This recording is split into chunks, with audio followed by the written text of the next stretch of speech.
So, what are modal verbs? They're verbs which we can only use with other verbs. So, the modal verb must can't be used without another meaning verb. You must rest. You must, on its own, doesn't form a sentence and has no sense. We use modal verbs to show the attitude of the speaker towards the action. When I say you must rest, I'm giving you very strong advice. I really believe that rest is what you need to do. Each modal verb has its own functions, and we're going to study them in this video. Before we do that, I'd like to highlight another important thing. We can never use to after modal verbs. Can to, wrong.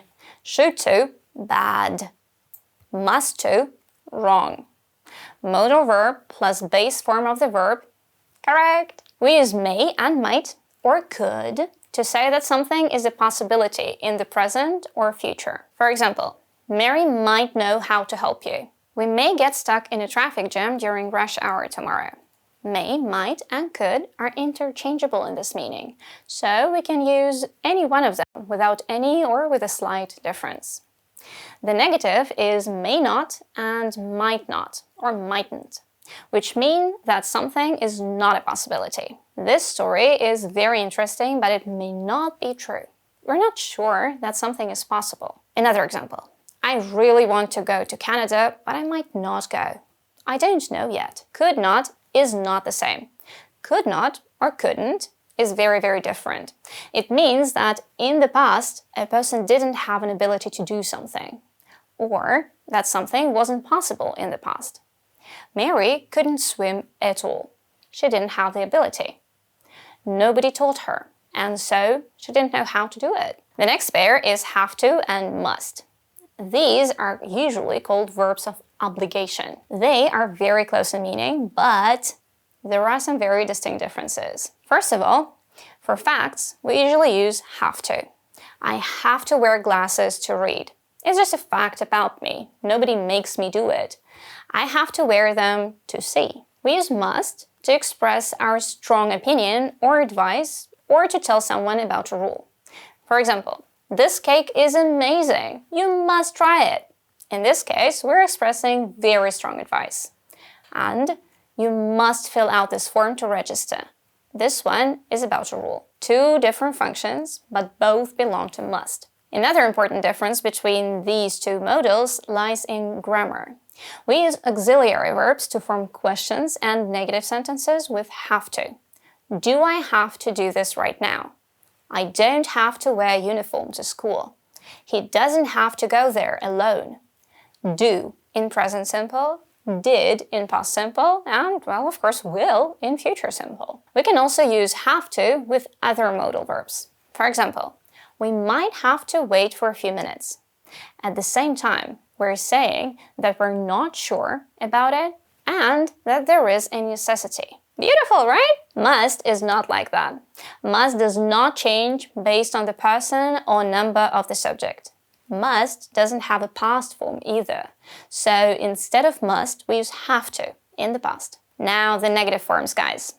Here, have to and must are very, very different and have nothing in common. The negative form of have to means something is just not necessary. There is no obligation whatsoever.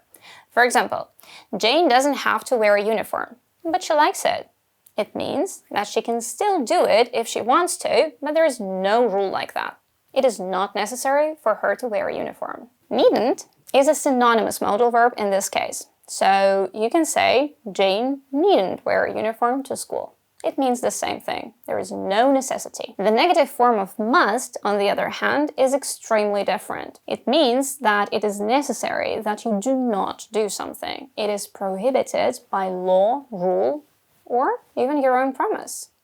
For example, you mustn't bring your phone to the exam. It's a rule.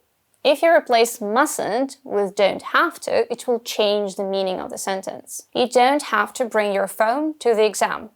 Only means that there is no necessity to do that, but you can do it if you want. Sounds silly, right? So, guys, the difference between the negative forms of these two modal verbs is very important to remember. Must can be used to say that you believe something is certain. For example, you've been working hard for 8 hours. You must be tired.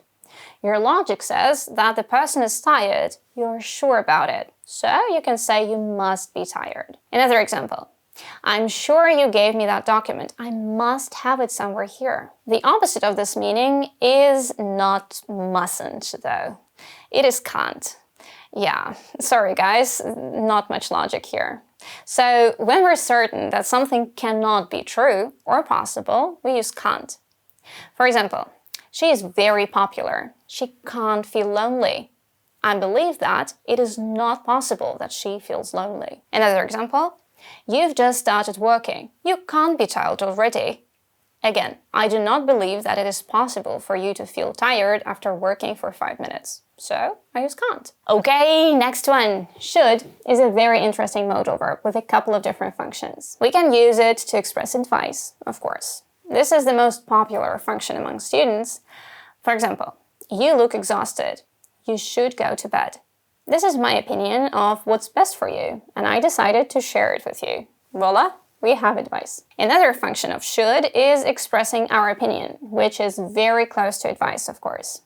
I think the government should pay more attention to recycling. This is what I think someone else should do. To express my opinion, I use should. There is a synonymous modal verb, ought to. We can use it instead of should in the meaning of advice or opinion. We can say you should help your mother, or you ought to help your mother. Please notice the difference in forms. Ought is used with to after it, but we can never put to after should. The next function is a little less obvious. We can use should to say that we expect something to happen.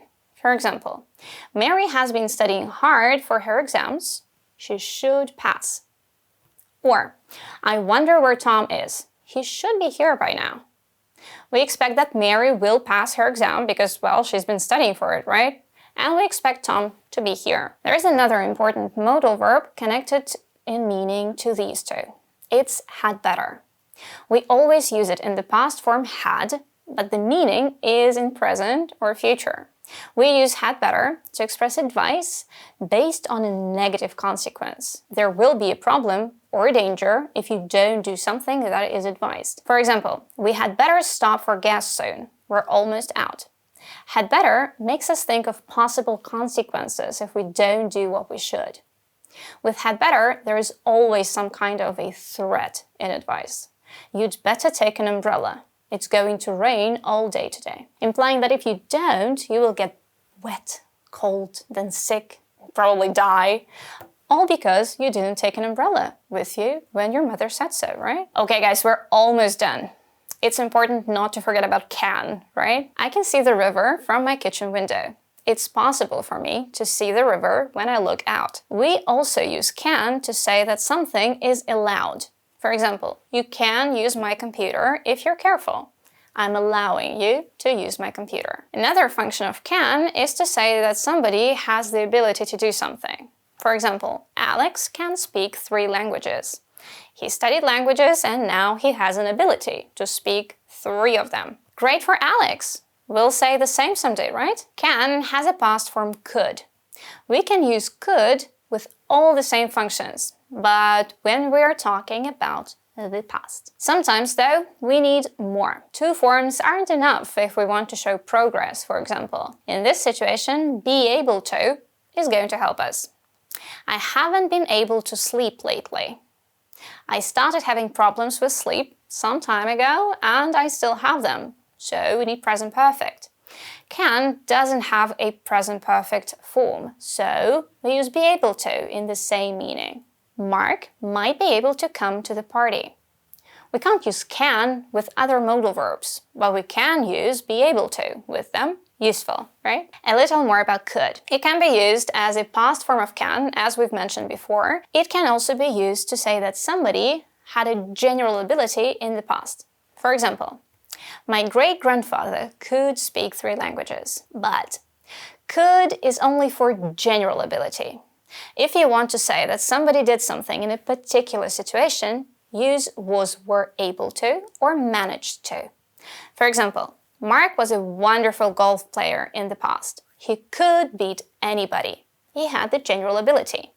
But Mark and Ellie played golf yesterday. Mark played well, but Ellie was able to beat him.